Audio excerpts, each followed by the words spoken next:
ഭയങ്കര മോശമാണ്. കാരണം ഞാൻ അത്രയ്ക്ക് കഷ്ടപ്പെട്ട് ഞാൻ എൻ്റെ ജീവിതം അങ്ങനെ കഷ്ടപ്പെട്ടാ ജീവിച്ചത്. ഞാൻ ഒരു മുന്നിൽ കരഞ്ഞിട്ടില്ല. പക്ഷെ നിങ്ങൾ എല്ലാവരും എത്ര കഷ്ടപ്പെട്ടാ ജീവിതം. അയ്യയ്യോ, ആരപ്പ ഈ കടന്നിങ്ങനെ മോങ്ങണ്, അല്ല ഇരുന്നിങ്ങനെ മോങ്ങണത്? ഈ മഹത് വ്യക്തിനെ എല്ലാവർക്കും അറിയാമെന്ന് വിചാരിക്കണു. ഇതാണ് ശ്രീലക്ഷ്മി അറക്കൽ. ഇവരുടെ ഈയിടെയായിട്ടുള്ള വെറുപ്പിക്കലും കാണിച്ചുകൂട്ടലും ഒക്കെ പാടായിട്ടേ ജനങ്ങളെ മനസ്സിലേ ശ്രീലക്ഷ്മി വെറുപ്പിക്കലായി മാറിയ ഒരു മഹത് വ്യക്തിയാണിത്. ദീപക് എന്ന വ്യക്തിയുടെ ആത്മഹത്യയിലേ ഏറ്റവും കൂടുതൽ സന്തോഷിച്ചിരുന്ന ആളുകളിൽ ഒന്നാണിത്. എന്നിട്ടിപ്പോൾ എല്ലാവരും കൂടിയിട്ടേ അങ്ങനെ എന്തൊക്കെ വിളിച്ചു എന്നൊക്കെ പറഞ്ഞു വന്നിക്കാണ്. ഇപ്പോ നമുക്ക് എന്തായാലും ആ വീഡിയോ ഒന്ന് കാണാം. അതൊന്നും കണ്ടോക്കി.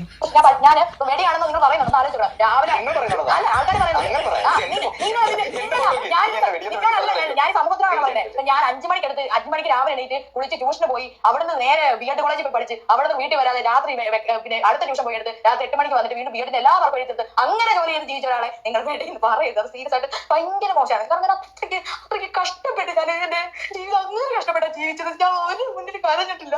പക്ഷെ നിങ്ങൾ എല്ലാവരും വെടിയെന്നാ വിളിക്കുന്നത്. ഞാൻ എത്ര കഷ്ടപ്പെട്ടാ ജീവിക്കുന്നത്. അയ്യയ്യേ, ആരപ്പം ഇങ്ങനെയൊക്കെ വിളിക്കണേ? അങ്ങനെയൊന്നും വിളിക്കരുതേ, വളരെ മോശമാണ്. വേറെ എന്തൊക്കെ പേരുകളുണ്ട്. പിന്നെ ജനങ്ങളെ കുറ്റം പറഞ്ഞിട്ടും കാര്യമല്ല, ഇങ്ങനെ വിളിക്കാൻ കുറേ കാരണങ്ങളുണ്ട്. ഇപ്പോൾ ഇവിടെ വന്ന് ഇങ്ങനെ കരഞ്ഞു മെഴുകണില്ലേ? മറ്റൊരു ഭാഗത്ത് സകല പോക്കൃത്തരം വിളിച്ചു പറഞ്ഞിട്ടാണ് ഇവിടെ വന്ന് കുത്തിരിക്കണേ. എന്തായാലും ഈ കരഞ്ഞു മെഴുകണിന് വേറൊരു മുഖമുണ്ട്, അതൊന്നും നമുക്ക് കാണാം. ഞാൻ എൻ്റെ ജീവിതത്തിൽ സെക്ഷൽ കോൺടാക്ട് ചെയ്ത ആൾക്കാർ ഇപ്പം എന്താ പറയാ, വളരെ വിരലുണ്ടാവുന്ന ആൾക്കാർ 10 പേരുമായിട്ട് പോലും എനിക്ക് സെക്ഷൽ കോൺടാക്ട് ഉണ്ടായിട്ടില്ല. എന്തോന്ന് 10 പേരോ? ഇതെന്താ വല്ല ഫുട്ബോൾ കളിയാ? അല്ലേ, ഒരു ഉൾപ്പില്ലാതെ വന്നിരുന്നു പറയണോക്കി. ഞാൻ വിരലിൽ എണ്ണാവുന്ന 10 പേരായിട്ടുള്ളൂ എന്ന്. ഭാഗ്യത്തിന് 10 പേരല്ലുള്ളൂ, അല്ലെങ്കിൽ കൂടുതൽ എണ്ണിയാനേ. എന്നിട്ടാണ് ഓള് പറയണേ നെട്ടേന്ന് വിളിച്ചൂന്നേ. അല്ല ഇതന്നെ പറയും, എന്നെന്താ വിളിക്കണ്ട്? ധീര വനിതാന്നോ? എന്നാ പിന്നെ ധീര വനിതേ ആ ധീരതയുടെ ബാക്കി കൂടി പറഞ്ഞാട്ടെ. വളരെ കുറച്ച് സെക്ഷൽ റിലേഷൻഷിപ്പ് എനിക്ക് ഉണ്ടായിട്ടുള്ളൂ. അപ്പം അതിനകത്ത് തന്നെ എന്താ പറയുക, ഒരു തവണ സെക്ഷൽ കോൺടാക്ട് ഉണ്ടായിട്ട് വിട്ട് കളഞ്ഞ നമുക്ക് കംഫർട്ടബിൾ അല്ല എന്ന് തോന്നി, നമുക്ക് ഒരു രീതിയിൽ കംഫർട്ടബിൾ അല്ല എന്ന് തോന്നിയ ആൾക്കാരെ വിട്ട് കളഞ്ഞ കേസുണ്ട്. എന്താ അത് കഥ? യൂസ് ചെയ്തിട്ട് പറ്റിയില്ലെങ്കിൽ ഒഴിവാക്കാനേ ഇതെന്താ വല്ല കുപ്പായം ഡോസറ, അല്ലെങ്കിൽ വല്ല വണ്ടി കിണ്ടിയ? എന്നിട്ട് ഓളാണ് വലിയ കടയിൽ വന്നിരുന്നിട്ട് പെണ്ണുങ്ങൾക്ക് വേണ്ടി ഇങ്ങനെ സംസാരിക്കണേ. ഇജിപ്പോൾ ഇതല്ലേ ഇപ്പോൾ സ്ത്രീകൾക്ക് വേണ്ടിയിട്ട് കൊടുക്കണ മെസ്സേജ്? നമ്മൾ ആദ്യം ഒന്ന് യൂസ് ചെയ്ത് നോക്കുക, എന്നിട്ട് പറ്റിയില്ലെങ്കിൽ അപ്പം ഒഴിവാക്കുക. പിന്നെ നമുക്ക് എത്ര പേരിലുണ്ടോ അത്രയും ആൾക്കാരായിട്ട് മറ്റേ കോണ്ടാക്റ്റ് ഇല്ലേ അത് വെക്കുക. അല്ല മാളെ, ഞാനൊന്ന് ചോദിക്കട്ടെ, അപ്പം എൻ്റെ കാലിലും ഇല്ലേ 10 പേരില്? അതിപ്പോൾ ഇനി എപ്പോഴാന്നാവല്ലേ? എന്നിട്ട് ഇവിടെ അപ്പോൾ സ്ത്രീകൾക്ക് വേണ്ടി സംസാരിക്കാൻ വന്നിക്കണേ. ഇതിൻ്റെയൊക്കെ വാക്കേട്ട് പോയാലല്ലേ വിരലുകൾ എണ്ണീട്ടേ വീട്ടിലിരിക്കേണ്ടി വരും. എന്തായാലും നല്ല മാതൃകാ വനിത. മൂക്കിലൊരു വളയും കയ്യുമൊരു ടാറ്റും പിന്നെ കയ്യില്ലാത്തൊരു ജാക്കറ്റും ഇട്ട് കഴിഞ്ഞാലേ ഇവലൊക്കെ വിചാരേ വലിയ മറ്റേ എന്തോന്നാ. ഹോ, വല്ലാത്ത ആദി. അതൊക്കെ പോട്ടെ, ഇതിൻ്റെയൊക്കെ ബാക്കി കൂടി മൊഴിഞ്ഞാട്ടെ. നമുക്കിപ്പം വേണമെങ്കിലും നമുക്കിപ്പോൾ വേശ്യാവൃത്തി, ഇപ്പം ഞാൻ എന്തൊക്കെ പറയുന്നത്, ഇപ്പം എനിക്ക് വേശ്യാവൃത്തിയിൽ ഏർപ്പെട്ട് ജീവിക്കാം എനിക്ക്. പക്ഷെ നമ്മളെ കൊണ്ട് അത് പറ്റത്തില്ല, മനസ്സിലായോ? നമുക്കിപ്പോൾ ഇപ്പം വേശ്യാവൃത്തി മോശം തന്നെ പറയുന്നത്, നമുക്കത് പറ്റത്തില്ല. ആ വേശ്യാവൃത്തി എന്ന് പറയുന്ന ആ പരിപാടി നമുക്ക് പറ്റില്ല. അങ്ങനെയാണ് നമുക്കിപ്പം വീട്, കാറ്, എന്നില്ലെങ്കിൽ ഒരു ഫോൺ വരെ എത്ര കൊല്ലം ഇത് ഹാങ്ങായി ഫോൺ പോലും മാറ്റാൻ പൈസ ഇല്ല. അപ്പം നമ്മൾ അങ്ങനെ എന്തിനാ ഇവർ ഈ വെടിയെന്ന് പറയുന്നത്? ഇപ്പം അത് ഭയങ്കര മോശം, അങ്ങനെ പറയാൻ പാടില്ല. ഞാൻ അങ്ങനെ കഷ്ടപ്പെട്ട് ജീവിച്ചവരാ. എന്താപ്പത് കഥ? ഇത് കണ്ടിട്ടേ കരയണോ ചിരിക്കണോ ഒന്നും അറിയണില്ല. ഇങ്ങനെയൊന്നല്ലല്ലോ അമ്മായി ആ പാവപ്പെട്ട മനുഷ്യനെ ആത്മഹത്യ ചെയ്തപ്പോഴേ എന്തൊക്കെയായിരുന്നു ചെയ്തിന്ന്? അങ്ങനെ തന്നെ അതിജീവിതാന്ന് വിളിക്കണം. എന്തൊക്കെയായിരുന്നു ഇതൊക്കെ മറന്നോ? ആ ആവേശമൊക്കെ പോയ അമ്മായിക്ക്. അന്ന് ഇജ്ജ് കാട്ടിക്കൂട്ടിയ കുന്തളിപ്പിനാണ് ഇന്നിപ്പോ ചായക്ക് കടിയെന്നൊക്കെ കേൾക്കേണ്ടി വരുന്നത്. പിന്നെ വേറൊരു കാര്യമുണ്ട്, കുറെ കാലം മുന്നൊന്ന് ചിന്തിച്ചു നോക്കിയേക്കാ നമ്മൾ എന്തൊക്കെയാ പറഞ്ഞിക്കണമെന്നും നമ്മൾ എന്തൊക്കെയാ ചെയ്തിക്കണമെന്നൊക്കെ. അതൊക്കെ ചിലപ്പോൾ ഇജ്ജ് മറന്നിട്ടുണ്ടാവും. നിങ്ങളൊക്കെ മുന്നും പിന്നും നോക്കാത്ത ആൾക്കാരല്ലേ. എന്തായാലും ഇതൊന്നും കണ്ടോക്കാ. എന്റെ തുണ്ട് വീഡിയോ വരെ ഇറങ്ങിയിട്ടുണ്ട്. ശരിക്കും തുണ്ട് വീഡിയോ അല്ല, ശരിക്കും തുണ്ട് വീഡിയോ ഇറങ്ങിയിട്ടില്ല. ഞാൻ ആർക്കും തുണ്ട് വീഡിയോ കൊടുക്കാറില്ല. ആ വീഡിയോ ഇറങ്ങിയിട്ടാ? ശരി, ഞാൻ കേട്ടിട്ടുണ്ട് ആ ഒരു വീഡിയോ. രണ്ട് വീഡിയോ ഇറങ്ങിയിട്ടുണ്ട്. പിന്നെ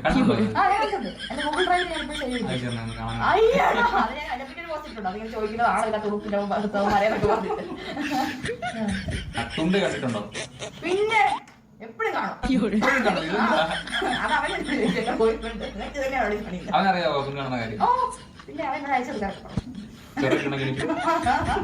അയ്യോ, എന്താ ഓളെ പൊലിവ്. എൻ്റെ 2 മറ്റേ വീഡിയോ ഇറങ്ങിയിട്ടുണ്ട്, ഞാനത് സേവും ചെയ്തിട്ടുണ്ട്. ഇടക്കിടക്ക് എടുത്ത് കാണാലോ. നാണുണ്ട് അതൊക്കെ പറയാന്. വലിയ എന്താ അവാർഡ് കിട്ടിയമാരിയാ പറയണേ. എൻ്റെ 2 വീഡിയോ ഇതൊക്കെ പറയുമ്പോൾ തന്നെ നമ്മുടെ നാവ് കൂസണു. എന്നിട്ട് അതൊക്കെ ഒരു ഉളുപ്പില്ലാതെ വന്നിരുന്ന് പറയണോക്കി. ഇതൊന്നല്ല, ഇതിൻ്റെ കുറേ ഉണ്ട് ഇങ്ങനത്തെ കുൽസിത വർത്താനങ്ങൾ. അതൊന്നും നമുക്ക് കാണാൻ പറ്റൂല. അത്രക്കും മോശപ്പെട്ട രീതിയിലൊക്കെയാണ് സംസാരിക്കുന്നത്. പിന്നെ ഒരു കാര്യമുണ്ട്, ഇജ്ജൊക്കെ എങ്ങനെ നടന്നാലും കൂത്താടിയാലും നമുക്കൊരു കുഴപ്പമില്ല. പക്ഷെ ഒരാൾ മനം നൊന്ത് ജീവനൊടുക്കിയപ്പോഴേ അതിൽ സന്തോഷം കണ്ടെത്താൻ നോക്കിയില്ലേ, അതാണ് ജനങ്ങൾ ഒരിക്കലും മറക്കൂല. എന്തൊക്കെയായിരുന്നു അയാളത് ചെയ്തുക്കണു, ഞാനത് കണ്ടുക്കണു, മറ്റേതാണ് മറിച്ചതാണ്. ഇതിറ്റകളൊക്കെ എന്താണെന്നറിയോ, മറ്റേ ഡെറ്റോളിൻ്റെ പരസ്യം ഉണ്ടാവില്ലേ, അതിലുണ്ടാവും 2 കൃമി മാത്രം ബാക്കി. അങ്ങനത്തെ സാധനങ്ങളാണ് ഇതൊക്കെ. അപ്പോൾ പിന്നെ ഇതിറ്റകളെ പറഞ്ഞിട്ട് എന്തേലും കാര്യമുണ്ടോ? ഒരു കാര്യമില്ല. പിന്നെ അതുമല്ല, സ്വന്തം മകൻ്റെ വിയോഗത്തിലേ ആ അമ്മ ഇരുന്ന് കരയുമ്പോഴേ അതും കള്ളക്കരച്ചിലാന്ന് പറഞ്ഞ മുതലാണിത്. അതൊന്നും കണ്ടോക്കി. മരിച്ചതിന് ശേഷം ഇവളൊരു പോസ്റ്റ് ഇട്ടു ഫേസ്ബുക്കിൽ, നന്നായി എന്ന് പറഞ്ഞിട്ട്, നന്നായി എന്ന് പറഞ്ഞ ഈ ഇമോജിയും വെച്ചിട്ടാണ് ഇവൾ ഈ ഒരു പോസ്റ്റ് ഇട്ടത്. ദീപക് മരിച്ചപ്പോ സന്തോഷം പറഞ്ഞ പോസ്റ്റ് ഇട്ടല്ലോ, അവന്റെ അമ്മയുടെ കരച്ചിൽ കണ്ടതിന് അറിഞ്ഞൂടെ അത് കള്ളക്കരച്ചിലാണെന്ന്. എന്റെ കുട്ടിക്ക് ഇത് താങ്ങാൻ പറ്റില്ല, അതാണ് എന്റെ കുട്ടിക്ക് എന്റെ മുഖം. കുട്ടി ഇത് അവന്റെ അമ്മയുടെ കരച്ചിൽ കണ്ടതിന് അറിഞ്ഞൂടെ അത് കള്ളക്കരച്ചിലാണെന്ന്. ദീപക് ഇതാ കണ്ടില്ലേ എങ്ങനെ ഇവർക്ക് ഇതൊക്കെ പറയാൻ സാധിക്കണേ. സമ്മതിച്ചുകൂടെ എന്തായാലും. ഓളെന്നിട്ട് പറയാ ഇത് കണ്ടാൽ അറിയില്ലേ കള്ളക്കരച്ചിലാന്ന്. ആദ്യം ജന്റെ സോഡാ കുപ്പി മാറ്റേ, എന്നിട്ട് പറയാം ഇത് കള്ളക്കരച്ചിലാന്ന്. ഇവർക്കൊക്കെ ഈ സോഡാ കുപ്പി നിർബന്ധമാണു. ഒന്നോട്ട് കാണൂല എന്നാ കണ്ടോട്ട് പറയില്ല. ഒരമ്മയച്ഛനും ജീവിച്ചിരിക്കുമ്പോഴേ സ്വന്തം മക്കൾ വേർപിരിഞ്ഞു പോകുമ്പോൾ ഉള്ള വേദനല്ലേ അത് പറഞ്ഞറിയിക്കാൻ പറ്റൂല. എന്നിട്ട് അത് കള്ളക്കരച്ചിലാന്ന്. ഇവളൊക്കെ എന്താ പറയാ, അത് കള്ളക്കരച്ചിലാണോ അതോ താനേ വരുന്ന കരച്ചിലാന്നുള്ളതേ ആ സ്ഥാനത്ത് നിന്നോക്കണം. അപ്പം അറിയും. അതെങ്ങനെ മാപ്പിളിയില്ല കൂപ്പിളിയില്ല, നമുക്ക് ഇഷ്ടം ഉണ്ടാകുമ്പോൾ പോകുക പരാഗണം നടത്തുക, പോകുക പരാഗണം നടത്തുക, എന്നിട്ട് പിന്നെ കംഫർട്ട് അല്ലെങ്കിൽ ഒറ്റ ഒഴിവാക്കല്. ഇതല്ലേ ഇപ്പം എൻ്റെ നിലപാട്. അങ്ങനെയുള്ള എനക്കൊക്കെ എന്ത് കുടുംബം, എന്ത് രക്തബന്ധം. എന്നിട്ട് ഇപ്പോൾ ഓളെ കരച്ചിൽ കണ്ടിട്ടേ ബാക്കിയുള്ള ആൾക്കാർ ഓളൊപ്പം കരയണത്രേ. ഇതൊക്കെ കണ്ടു കഴിഞ്ഞാലേ കരയല്ലേ ചെയ്യാ, പുളിച്ച തെറി പറയ്യ. നല്ലോണം ഇപ്പൊ കേൾക്കണില്ലേ ജനങ്ങളിൽ നിന്ന്? മതിയായില്ലേ? അനക്ക് വന്നാൽ മാത്രം കണ്ണീര്, ബാക്കിയുള്ളവർക്ക് വന്നാൽ എന്താ വെണ്ണീരോ? ഒരാളുടെ പതനത്തിൽ നിന്നിട്ടേ ഡിസ്കോ ഡാൻസ് ആടിയാലേ ഇതാക്കര അവസ്ഥ.